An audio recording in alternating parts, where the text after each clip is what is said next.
el príncipe de los predicadores, Charles Spurgeon. Narrado por Samuel Andrés Chaparro Sandoval.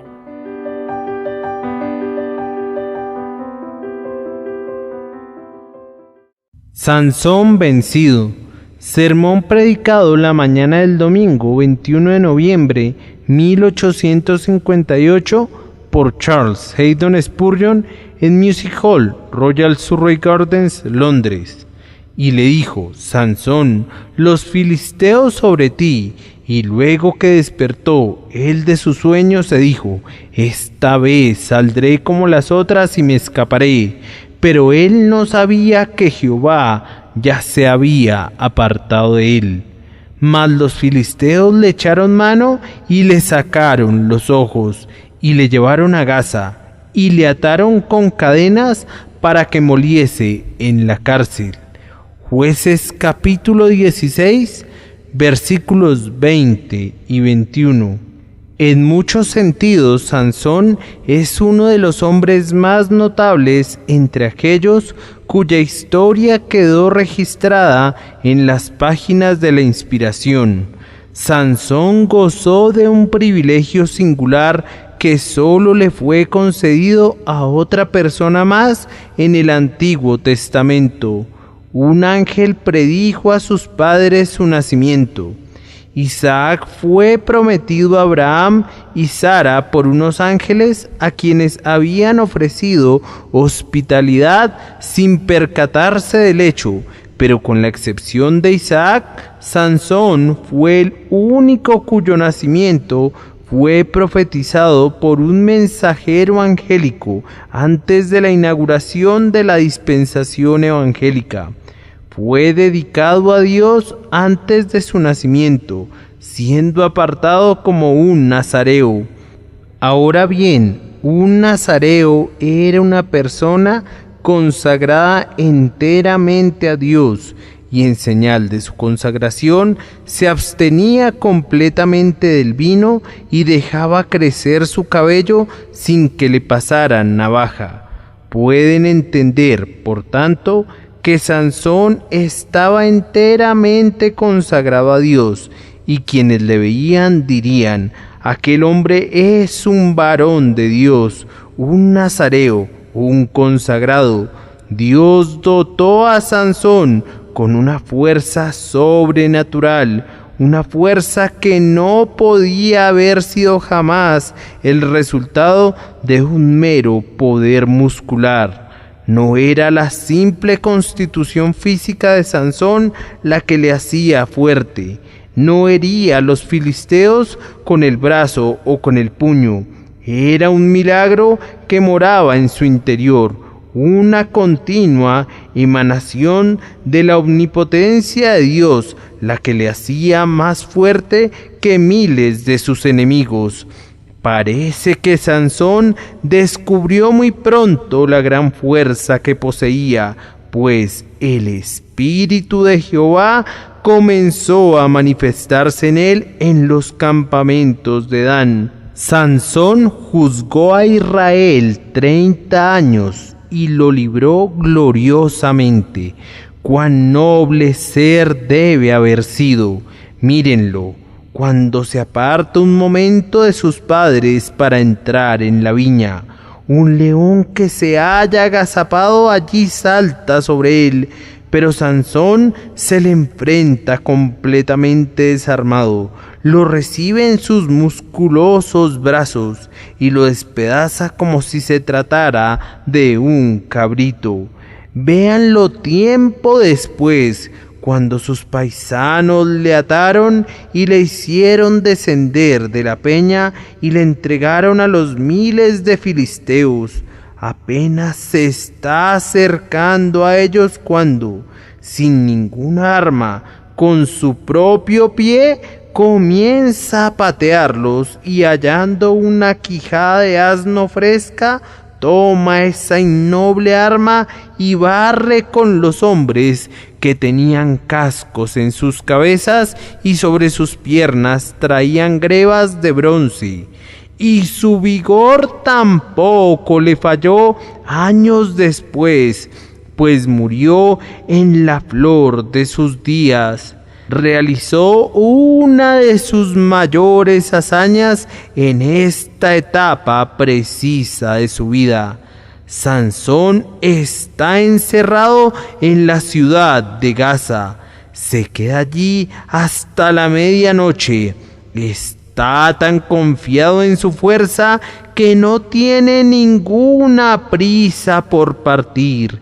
Y en vez de atacar a los guardias y obligarlos a quitar los cerrojos, arranca los 2 pilares y se lleva las puertas con todo y cerrojos, y transporta su pesada carga a lo largo de varias millas hasta la cumbre del monte que está delante de Hebrón.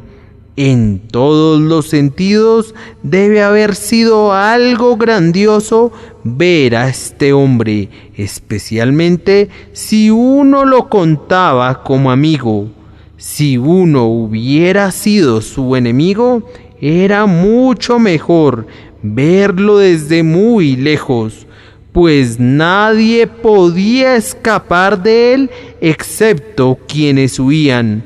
Pero tenerlo como amigo y estar con él en el día de la batalla era sentir que tenías un ejército en un solo hombre y que tenías en un solo cuerpo lo que infundiría terror a miles de personas.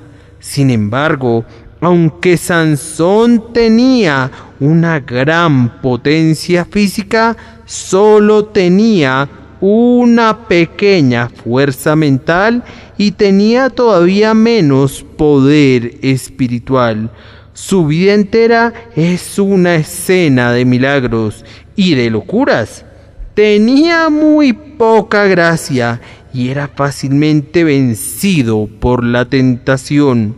Es seducido y llevado al descarrío. Se le corrige con frecuencia, pero aún así peca de nuevo. Por fin cae en las manos de Dalila. A ella le sobornan con una enorme suma y entonces se esfuerza por sacarle el secreto de su fuerza.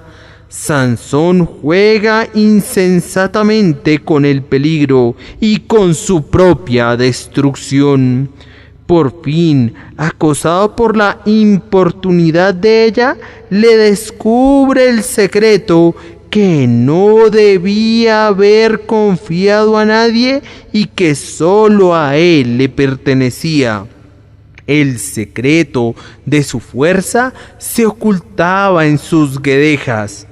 No era que su cabello le hiciera fuerte, pero su cabellera era el símbolo de su consagración y era la prenda del favor de Dios para con él. Mientras no tocaran su cabellera, Sansón fue un varón consagrado.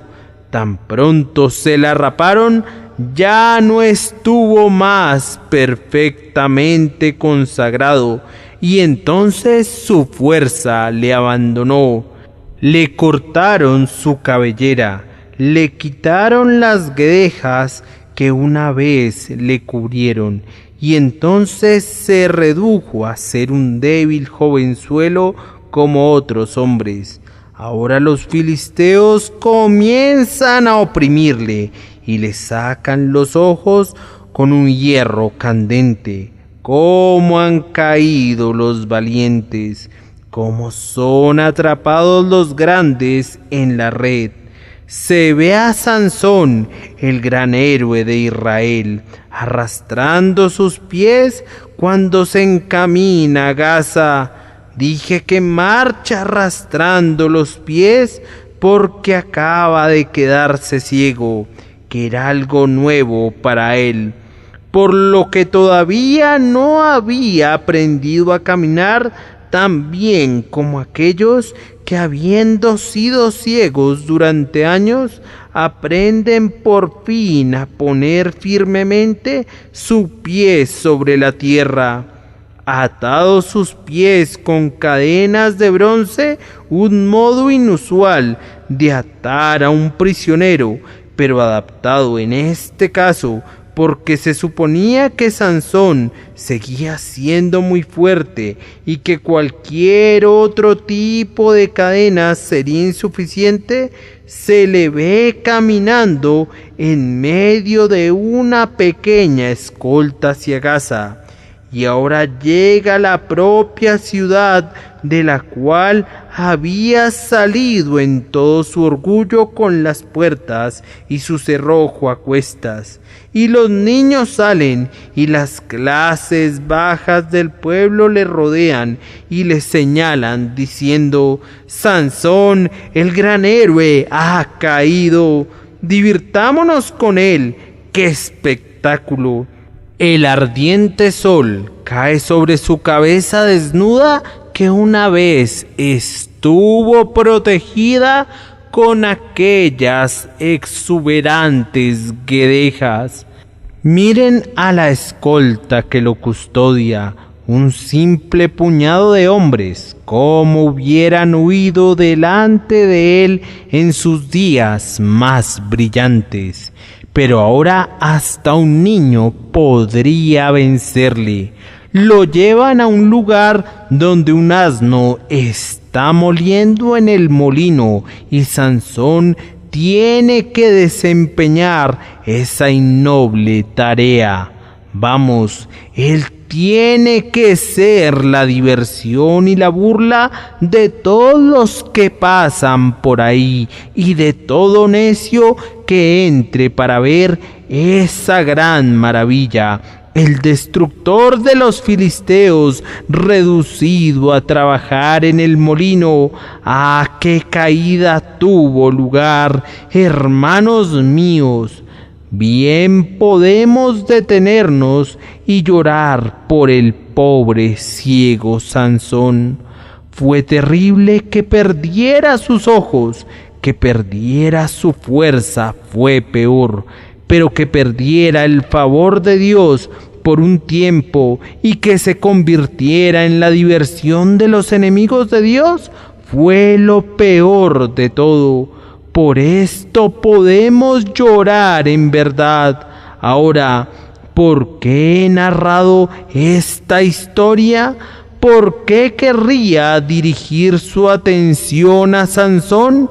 Por esta razón: todo hijo de Dios es un hombre consagrado. Su consagración no está tipificada por ningún símbolo externo. No se nos ordena que dejemos crecer por siempre nuestro cabello, ni que nos abstengamos de carnes o bebidas. El cristiano es un hombre consagrado, pero sus semejantes no ven su consagración excepto en las obras externas que son su resultado. Y ahora quiero hablarles a ustedes, mis queridos amigos, como a hombres consagrados, como a nazareos, y creo que voy a encontrar una lección para ustedes en la historia de Sansón. Mi primer punto será la fuerza de los consagrados, pues ellos son varones fuertes. En segundo lugar, el secreto de su fuerza. En tercer lugar, el peligro al que están expuestos. Y en cuarto lugar, la ignominia que recaerá sobre ellos si caen en este peligro. Primero, la fuerza del varón consagrado. ¿Saben ustedes que el hombre más fuerte en todo el mundo es un hombre consagrado? Aun si se pudiera consagrar a un objetivo equivocado, si fuera una completa consagración, tendría fuerza para el mal, pudiera ser, pero aún así fuerza. En las antiguas guerras romanas contra Pirro, ustedes recordarán una antigua historia de abnegada entrega. Un oráculo había dicho que la victoria victoria acompañaría a aquel ejército cuyo líder se entregara a la muerte. Decio, el cónsul romano, sabiendo esto, se apresuró a entrar en lo más denso de la batalla para que su ejército pudiera vencer por su muerte. Los prodigios de valor que realizó son pruebas del poder de la consagración. En aquel tiempo cada romano parecía ser un héroe, porque cada hombre era un hombre consagrado. Iban a la batalla con este pensamiento: voy a vencer o morir. El nombre de Roma está escrito en mi corazón. Estoy preparado a vivir por mi país o a derramar mi sangre por él. Y ningún enemigo podía hacerles frente jamás. Si un romano caía, no había heridas en su espalda, porque todas estaban en su pecho. Su rostro, aún en la fría muerte, era como el rostro de un león, y cuando se le miraba era de un terrible aspecto. Eran hombres consagrados a su país. Tenían la ambición de hacer que el nombre de Roma fuera la palabra más noble del lenguaje humano, y por consiguiente el romano se volvía un gigante. Y hasta este día basta que un hombre tenga un propósito en su interior, y no me importa cuál sea su propósito, y que su alma entera sea absorbida por él, y entonces, ¿qué no hará? Ustedes que tienen la visión que afirma todas las cosas por turnos y nada por mucho tiempo, que no tienen nada por lo cual vivir, que son cadáveres sin alma que caminan en esta tierra y malgastan su aire. ¿Qué pueden hacer? Pues nada. Pero el hombre que sabe a lo que está dedicado y que tiene su objetivo, se dirige velozmente a él, como una flecha arrojada desde un arco por un arquero vigoroso. Nada puede apartarlo de su designio.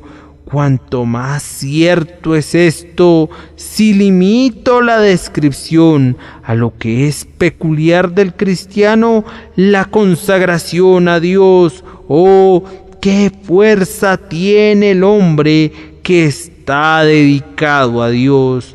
¿Hay uno de esos varones aquí? Sé que lo hay.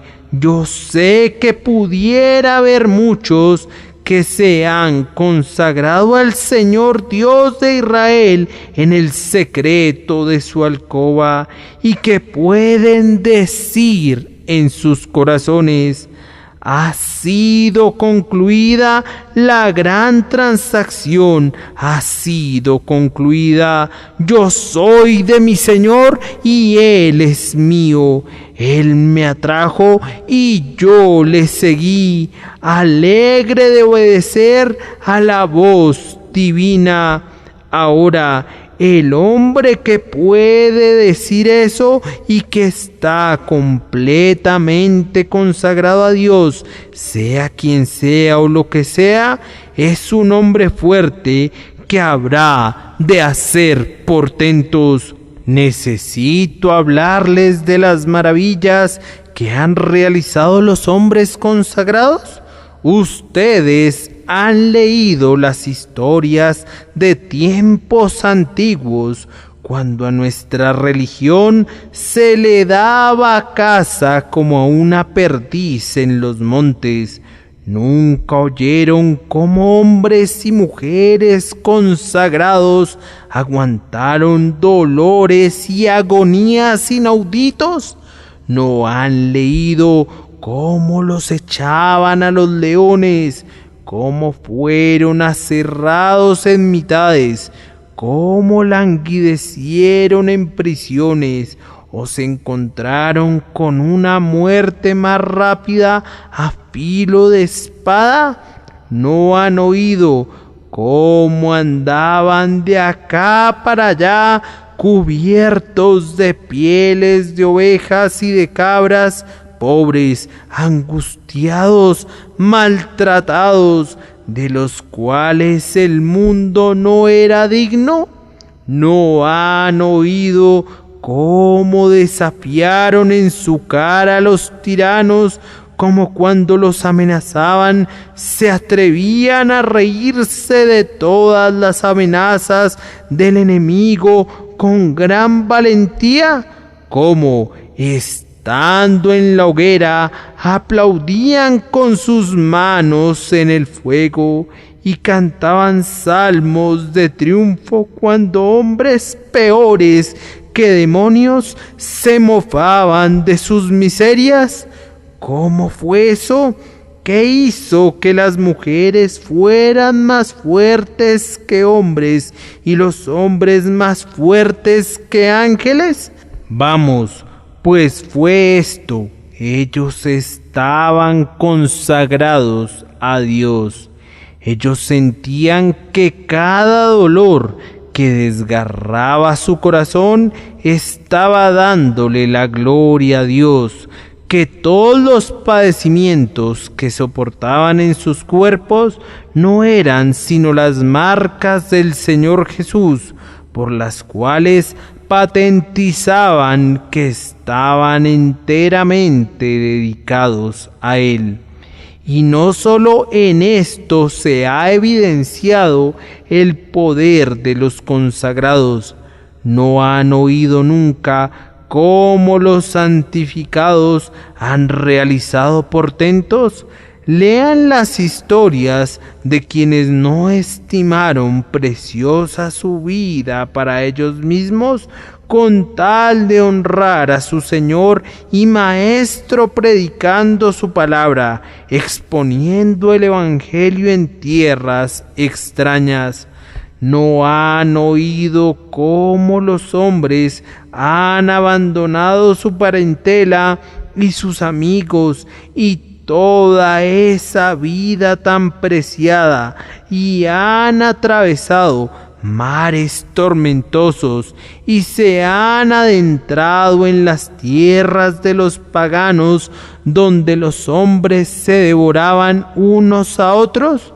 ¿No se han enterado de cómo pusieron sus pies en aquel país y vieron que el barco que los había transportado desaparecía en la distancia, y con todo, sin ningún miedo, moraron en medio de salvajes incivilizados de los bosques, caminaron en medio de ellos y les contaron la simple historia del Dios que amó al hombre y murió por él? Ustedes han de saber cómo esos hombres vencieron, cómo aquellos que parecían ser más fieros que leones se encorvaron delante de ellos, escucharon sus palabras y fueron convertidos por la majestad del Evangelio que ellos predicaban. ¿Qué hizo que esos hombres fueran héroes? ¿Qué los capacitó para que se separaran de sus familias y de sus amigos y se desterraran en tierras de pueblos extraños? Fue porque eran consagrados, completamente consagrados al Señor Jesucristo. ¿Qué hay en el mundo que el varón consagrado no pueda hacer? Tiéntalo, ofrécele oro y plata, llévalo a la cima del monte y muéstrale todos los reinos del mundo. Y dile que los tendrá a todos si postrado adorare al Dios de este mundo. ¿Qué dice el varón consagrado? Quítate delante de mí, Satanás. Tengo más que todo esto que tú me ofreces. este mundo es mío y los mundos venideros. Yo desprecio la tentación, no me voy a postrar delante de ti. Si los hombres amenazan a un varón consagrado, ¿qué dice él? Yo temo a Dios, por eso no puedo tenerles miedo. Juzguen si es justo delante de Dios obedecerlos a ustedes antes que a Dios. Pero en cuanto a mí, yo no serviré a nadie más que a Dios. Tal vez hayas visto en tu vida a un varón consagrado. ¿Se trata de una personalidad pública? ¿Qué es lo que no puede hacer él? Predica el Evangelio y 1000 enemigos lo asedian de inmediato, lo atacan por todos lados, algunos por esta razón y otros por aquella otra. Sus virtudes reales son distorsionadas y son convertidas en vicios, y sus más ligeras faltas son magnificadas y son convertidas en los más grandes crímenes. Casi no tiene amigos. Los propios ministros del Evangelio le rehuyen. Es considerado tan raro que todo el mundo debe evitarlo. ¿Qué hace él en el interior de la cámara de su propio corazón? Sostiene una conversación con su Dios y se hace esta pregunta: ¿hago bien? La conciencia da el veredicto, sí, y el espíritu da testimonio a su espíritu de que la conciencia es imparcial. Entonces dice: venga lo bueno o venga lo malo, si estoy bien no me voy a desviar ni a la derecha ni a la izquierda. Tal vez sienta en secreto lo que no expresará en público. Siente el dolor de la diserción, de la deshonra y de la censura. Clama: si sobre mi rostro, por causa de tu amado nombre, recayeran la vergüenza y el reproche, saludaré al reproche y daré la bienvenida a la vergüenza si tú me recuerdas. En cuanto a su carácter público, nadie podría decir que le importan estas cosas, pues puede decir con Pablo: de ninguna cosa hago caso, ni estimo preciosa mi vida para mí mismo, con tal de ganar a Cristo y de que acabe mi carrera con gozo. ¿Qué no puede hacer un varón consagrado? Yo en verdad creo que si tuviera al mundo entero en su contra, demostraría ser más que un antagonista para todos ellos. Diría: un montón, 2 montones, con la quijada de un asno maté a 1000 hombres. No me importa cuán violento pueda ser su enemigo, ni cuán grande pudiera ser la ventaja que ese enemigo le sacara. Aunque el león pudiera haberse agazapado para saltar y pudiera estar saltando sobre él, lo desgarrará como si fuese un cabrito, pues es más que vencedor por medio de aquel que le amó. Solo es así quien está enteramente consagrado al Señor Jesucristo. Pero, dice alguien, ¿podemos consagrarnos a Cristo? Yo pensé que eso era únicamente para los ministros. Oh no, hermanos míos, todos los hijos de Dios deben ser consagrados. ¿A qué te dedicas? ¿estás involucrado en negocios? Si eres lo que profesas ser, tu negocio tiene que estar consagrado a Dios. Tal vez no tengas ninguna familia, tal vez estés involucrado en el comercio y estés ahorrando cada año alguna suma considerable. Déjame contarte el ejemplo de un hombre que está completamente consagrado a Dios. Vive en Bristol, de nombre desconocido, un varón cuyos ingresos son sustanciales. ¿Y qué hace con ellos? Trabaja en negocios continuamente para generar esos ingresos, pero de ellos cada centavo, cada año, es gastado en la causa del Señor, excepto lo que requiere para las cosas necesarias de la vida. Reduce sus necesidades al mínimo para disponer de más dinero para darlo. Él es un varón de Dios en su negocio. Yo no los exhorto a que hagan lo mismo. Pudieran encontrarse en una posición diferente, pero un hombre que tiene una familia y que está en los negocios debería ser capaz de decir: bien, yo gano tanto con mis negocios, tengo que proveer para mi familia, pero no busco amansar riquezas. Voy a hacer dinero para Dios y voy a gastarlo en su causa. Cuando me uní a la iglesia dije: todo lo que soy y todo lo que tengo será tuyo siempre. Todo lo que mi deber me pida dar, lo entregarán alegremente mis manos. Y lo dije con toda la intención.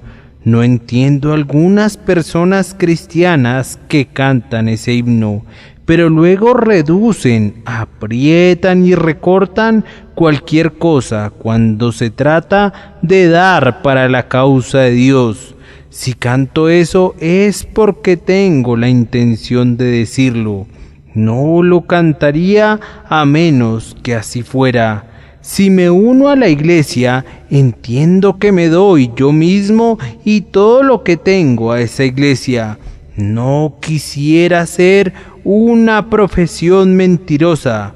No quisiera ser una confesión de una consagración que no tuviera la intención de hacer. Si he dicho: yo soy de Cristo, por su gracia seré de Cristo. Hermanos, los que están en los negocios pueden estar tan consagrados a Cristo como el ministro en su púlpito. Ustedes pueden convertir sus transacciones ordinarias de la vida en un solemne servicio a Dios. Muchos hombres han deshonrado una sotana, pero muchos otros han consagrado una bata de obrero.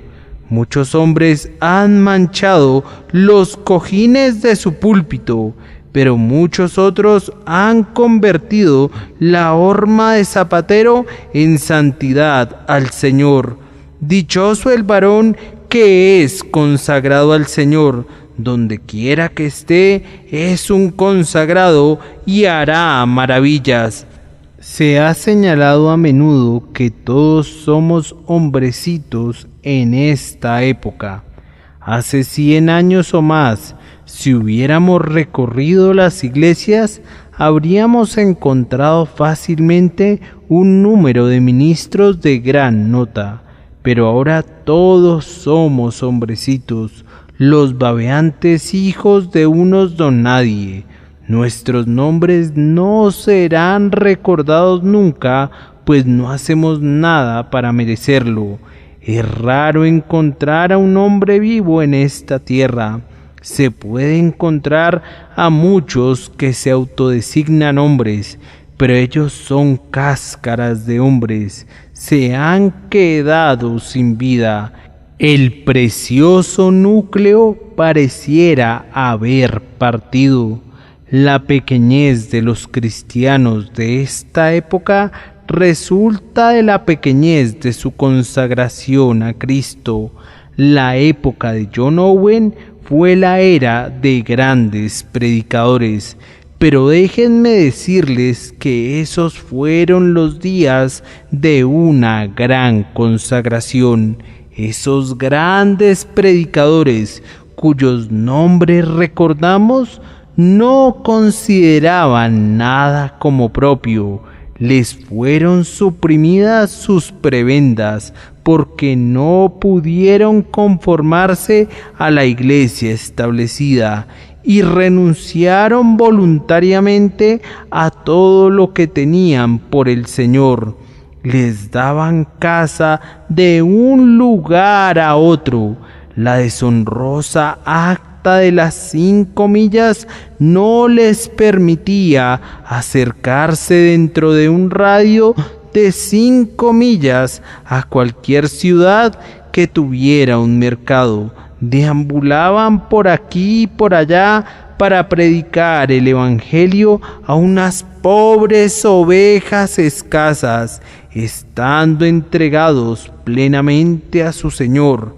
Aquellos eran tiempos malos, pero ellos prometieron que andarían el camino en las buenas o en las malas, y en efecto lo anduvieron con las rodillas hundidas en el lodo, y lo habrían recorrido aún si hubieran tenido que hacerlo con las rodillas hundidas en sangre.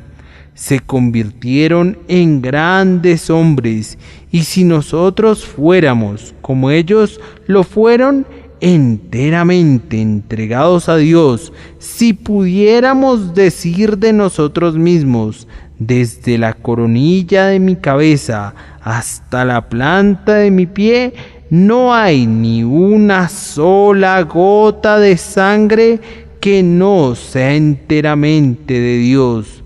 Todo mi tiempo, todos mis talentos, todo lo que tengo es de Dios. Si pudiéramos decir eso, seríamos fuertes como Sansón, pues el consagrado tiene que ser fuerte.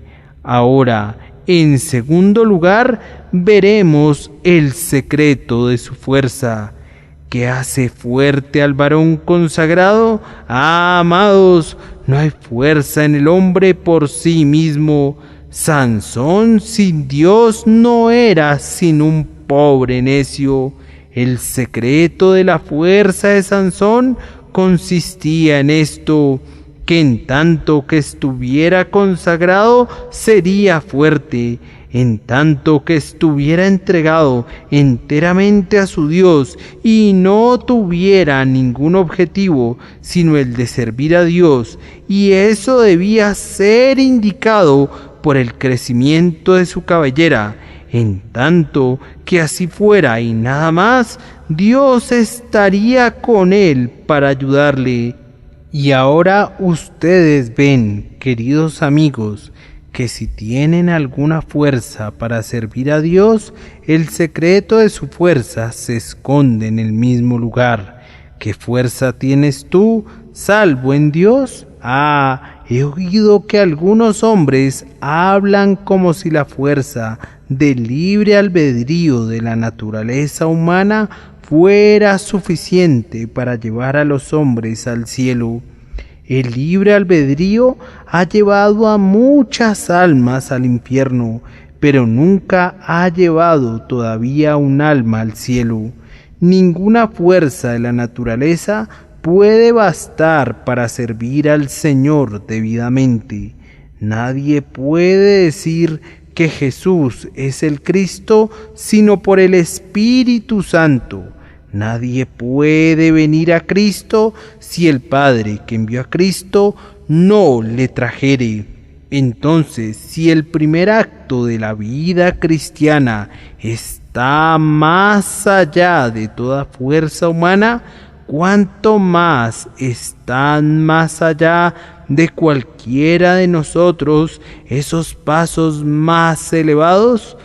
No expresamos una cierta verdad cuando decimos en las palabras de la Escritura, no que seamos competentes por nosotros mismos para pensar algo como de nosotros mismos, sino que nuestra competencia proviene de Dios.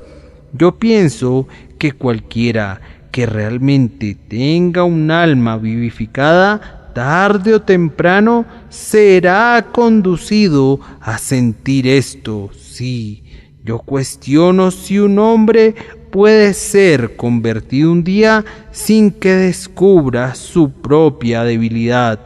Es solo un pequeño espacio antes de que el niño descubra que puede estar solo de pie, en tanto que Dios, su Padre, lo tome por sus brazos y le enseñe a caminar, pero que si la mano de su Padre le es retirada, no tiene ningún poder para estar de pie, sino que se cae de inmediato.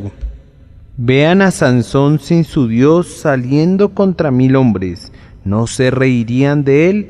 Y casi sin tiempo para expresar su terror, huiría o sería despedazado. Imagínenlo sin su Dios, encerrado en Gaza, con las puertas cerradas firmemente. Él sale a las calles para escapar, pero ¿cómo puede encontrar una ruta de escape? Es apresado en una red como un toro salvaje.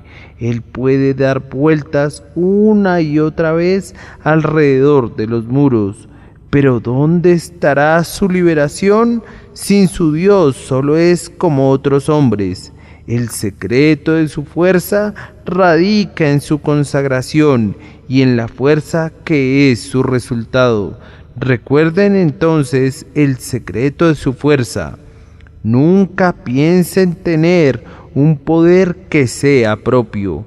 Confíen enteramente en el Dios de Israel y recuerden que el canal a través del cual tiene que venir esa fuerza ha de ser su entera consagración a Dios. En tercer lugar, ¿cuál es el peligro peculiar de un hombre consagrado? Su peligro es que sus guedejas sean cortadas, es decir, que su consagración sea quebrantada. En tanto que está consagrado él es fuerte. Rompan eso y se vuelve débil como el agua. Ahora, hay 1000 navajas con las cuales el diablo puede rapar las guedejas de un varón consagrado sin que se dé cuenta. Sansón está profundamente dormido. El barbero es tan astuto que lo arrulla para que se duerma al tiempo que sus dedos recorren la cabeza, la coronilla del necio, que está poniendo al desnudo. El demonio es aún mucho más astuto que el hábil barbero. Él puede rapar las guedejas del creyente casi sin que se dé cuenta. ¿Quieren que les diga con qué navajas puede consumar esa obra?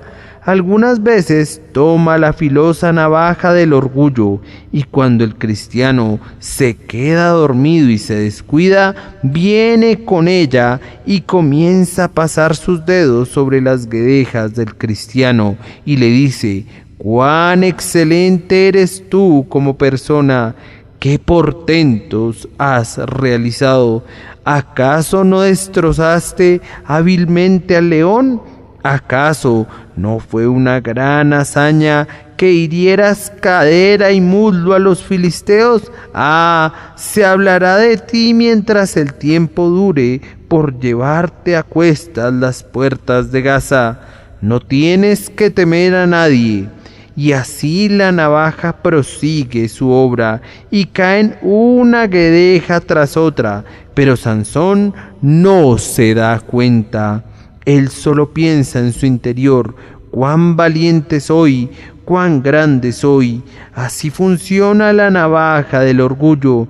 Rapa y rapa y rapa, y él se despierta para descubrirse calvo y que toda su fuerza ha desaparecido.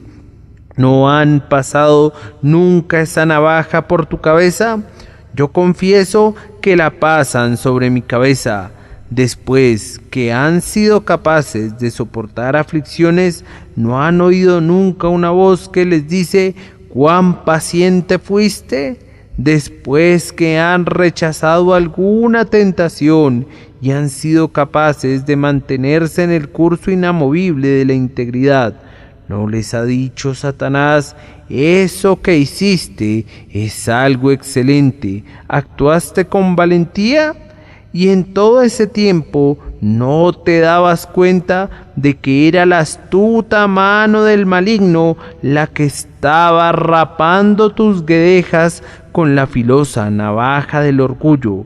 Observen pues, el orgullo vulnera nuestra consagración.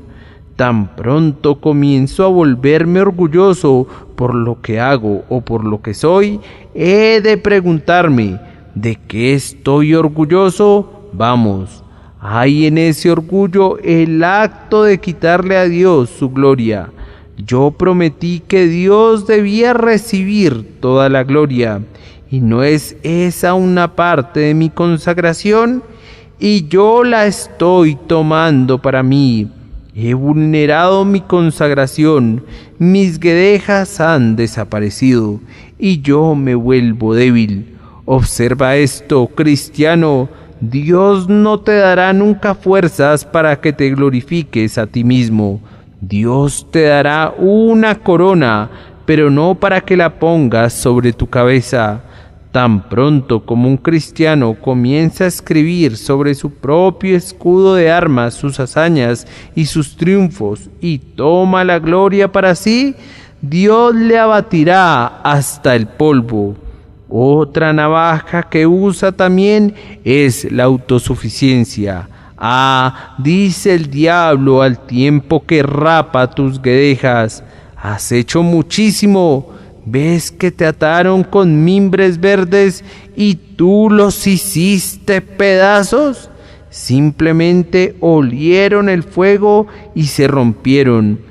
Entonces tomaron cuerdas nuevas para atarte. Ah, aún ellas las venciste, pero tú hiciste pedazos las cuerdas como si se trataran de un hilo.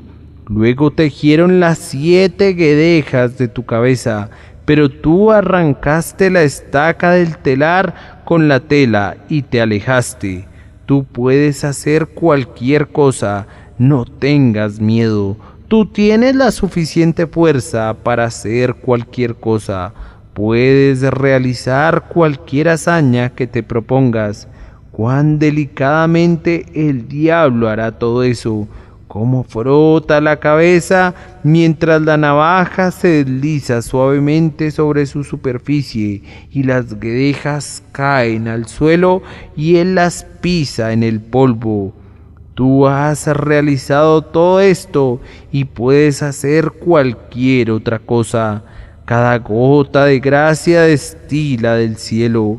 Oh hermanos míos, ¿qué tenemos que no hayamos recibido? No debemos imaginar que nosotros podemos crear una nueva fuerza con la cual ceñirnos. Todas mis fuentes están en ti. En el momento en que comenzamos a pensar que es nuestro propio brazo el que nos ha alcanzado la victoria, todo habrá concluido para nosotros. Nuestras guedejas de la fuerza serán rapadas y la gloria se apartará de nosotros. Vean entonces que tanto la autosuficiencia como el orgullo pueden ser la navaja con la que el enemigo rapa nuestra fuerza. Hay todavía otro peligro aún más palpable. Cuando un hombre consagrado comienza a cambiar su propósito en la vida y a vivir para sí, esa navaja rapa su cabeza completamente. He ahí un ministro, cuando comenzó su ministerio, podía decir: Dios es mi testigo de que solo me he puesto un objetivo: estar limpio de la sangre de cualquiera de mis oyentes, y que pueda predicar el Evangelio fielmente y honrar a mi Señor. En breve, tentado por Satanás, cambia su tono y habla de esta manera: debo conservar mi congregación. Si predico una doctrina dura, no vendrán. ¿No me criticó uno de los periódicos y no se fueron algunos de mis congregantes debido a eso? Debo preocuparme respecto a qué persigo. Debo mantener esto en marcha. Debo tener mucho más cuidado y pulir más mi lenguaje. Tengo que adoptar un estilo más suave o predicar una doctrina de nuevo diseño, pues tengo que mantener mi popularidad. ¿Qué será de mí si me voy a pique? La gente dirá: subió como un cohete y bajó como una vara. Y entonces todos mis enemigos se reirán. Cuando un hombre se comienza a preocupar con respecto al mundo, hasta por un chasquido de los dedos, todo ha terminado para él. Si puede subir a su púlpito y decir: he recibido un mensaje que tengo que entregar, y ya sea que lo oigan o no lo oigan, voy a entregarlo tal como Dios lo pone en mi boca. No voy a cambiar el punto de una I o la tilde de una T, ni siquiera por el hombre más grande que viva, o para traer a la congregación más numerosa que se hubiera sentado jamás a los pies de un ministro. Ese hombre es poderoso. No permite que los juicios humanos lo muevan, y él va a mover al mundo. Pero dejen que se desvíe y que piense acerca de su congregación y cómo será conservada. Sansón, cómo son rapadas tus guedejas. ¿Qué puedes hacer ahora? Esa falsa Dalila te ha destruido. Te sacaron los ojos y suprimieron tu comodidad, y tu futuro ministerio será como la molienda de un asno alrededor del molino que gira continuamente. No tendrás ni reposo ni paz nunca jamás, o dejen que se desvíe de otra manera. Supongan que dijera: tengo que obtener una prebenda o riqueza, tengo que cuidarme muy bien, tengo que enriquecerme aprovechando mi posición. Ese tiene que ser el objetivo de mi vida.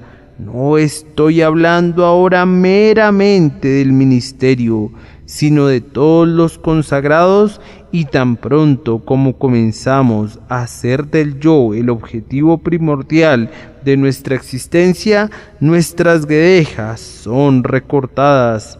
Ahora, dice el Señor, yo le di fuerza a ese hombre, pero no para que la use para sí mismo. Luego lo puse en una alta posición, pero no para que se cubra de gloria. Lo puse allí para que mire por mi causa, por mis intereses. Y si no hace primero eso, caerá. Ustedes recuerdan a la reina Esther. Ella es exaltada y pasa a ser una humilde doncella a convertirse en la esposa del gran monarca Asuero. Bien, Amán consigue un decreto en contra de la nación de ella que establece que será destruida. El pobre Mardoqueo viene a Esther y le dice: tienes que ir a hablar con el rey. Bien, responde ella, pero si voy, moriré. Dice él, si callas absolutamente en este tiempo, respiro y liberación vendrá de alguna otra parte para los judíos, mas tú y la casa de tu padre pereceréis. Y quién sabe si para esta hora has llegado al reino. Esther no fue elegida como la reina Esther para que ella se hiciera gloriosa, sino para que ocupara una posición para salvar a los judíos. Y si ahora se prefiriera a su país, entonces todo habría acabado para ella. La suerte de Vasti sería como nada comparada con su destrucción. Y así, si tú vives en este mundo y Dios te prospera, alcanzas tal vez una posición y dices: heme aquí, voy a cuidar de mí mismo. Antes he estado sirviendo a la iglesia, pero ahora voy a cuidarme un poco. Vamos, vamos, dice la naturaleza humana, tienes que cuidar a tu familia. ¿Qué quiere decir? Tienes que cuidarte a ti mismo. Muy bien, hazlo, amigo, como tu principal objetivo, y entonces eres un hombre arruinado. Buscad primeramente el reino de Dios y su justicia, y todas estas cosas os serán añadidas. Si tu ojo es bueno, todo tu cuerpo estará lleno de luz. Aunque pareciera que habías suprimido la mitad de la luz por tener ese ojo bueno, con todo, tu cuerpo estará lleno de luz. Pero si comienzas a tener dos señores y a servir a dos objetivos, no servirás a ninguno. No prosperarás en este mundo ni en el mundo venidero. Oh cristiano, por sobre todas las cosas, cuida tu consagración. Has de sentir siempre que estás enteramente entregado a Dios y únicamente a Dios. Y ahora, por último, está la ignominia del cristiano. Le rapan sus guedejas.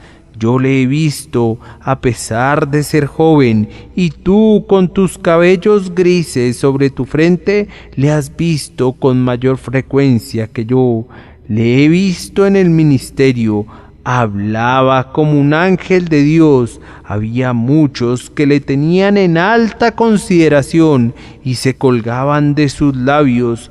Parecía ser ortodoxo en doctrina y sincero en su conducta. Le he visto desviarse, solo fue algo insignificante, alguna ligera desviación de la antigua ortodoxia de sus padres, alguna leve violación de la ley de su iglesia.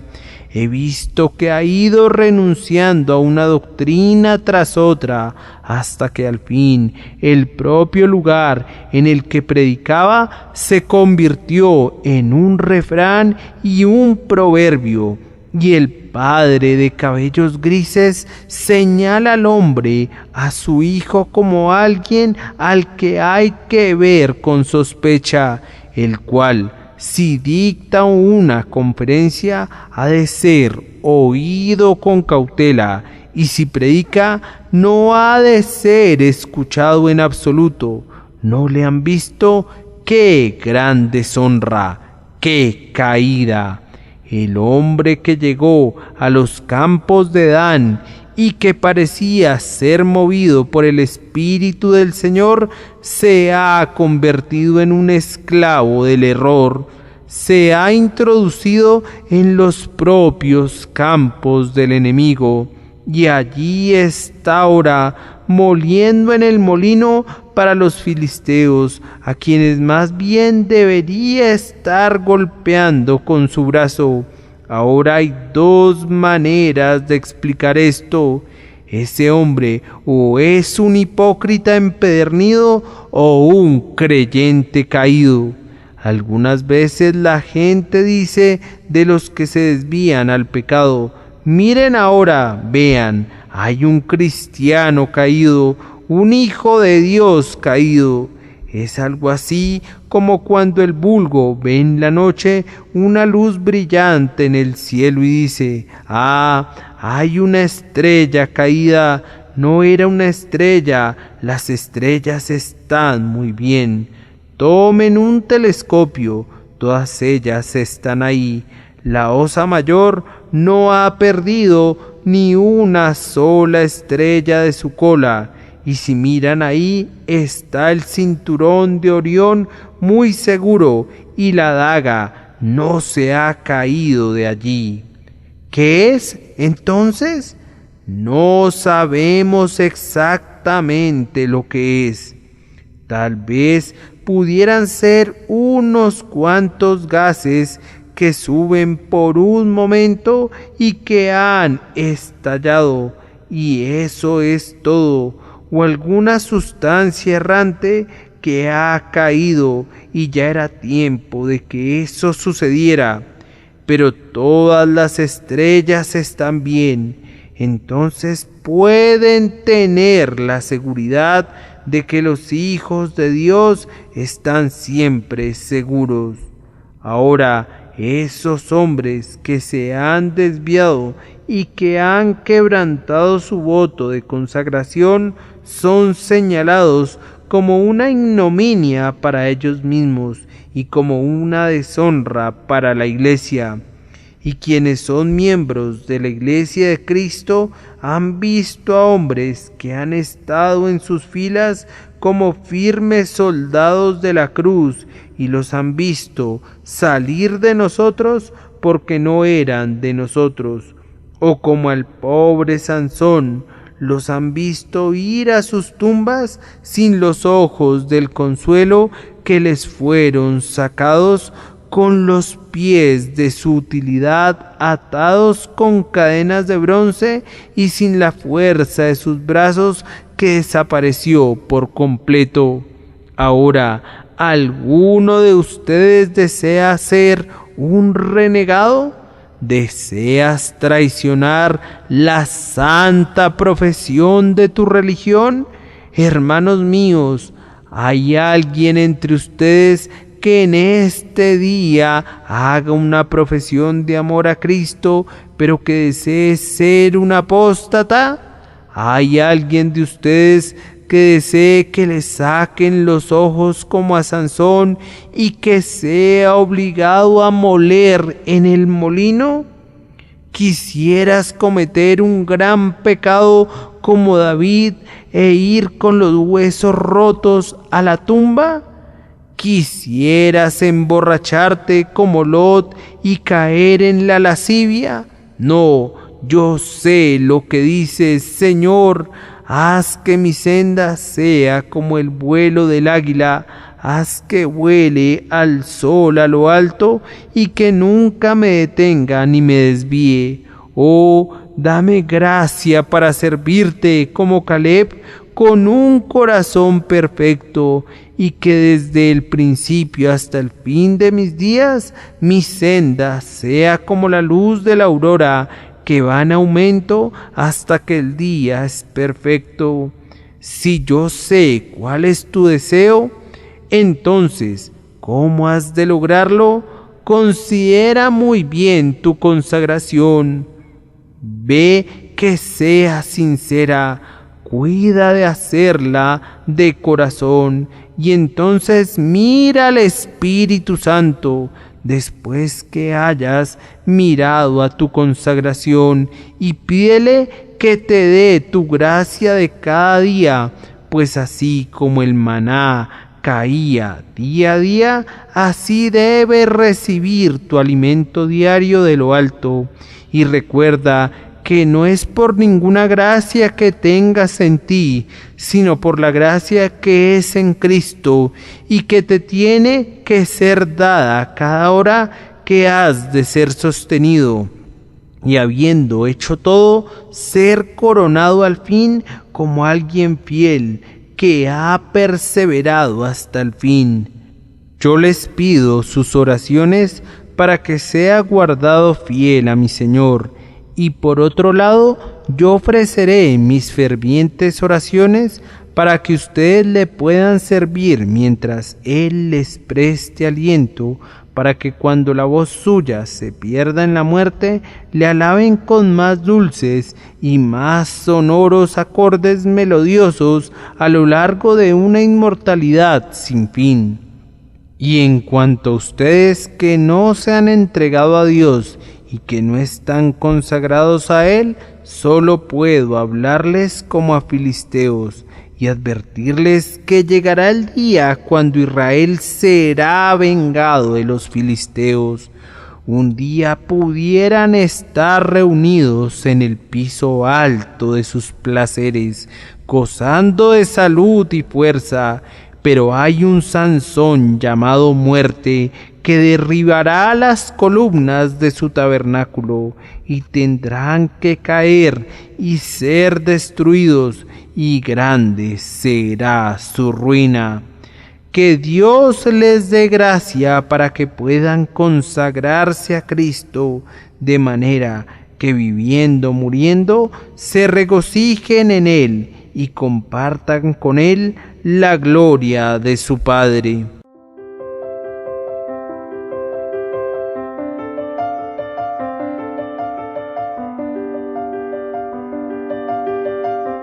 El príncipe de los predicadores, Charles Spurgeon. Narrado por Samuel Andrés Chaparro Sandoval.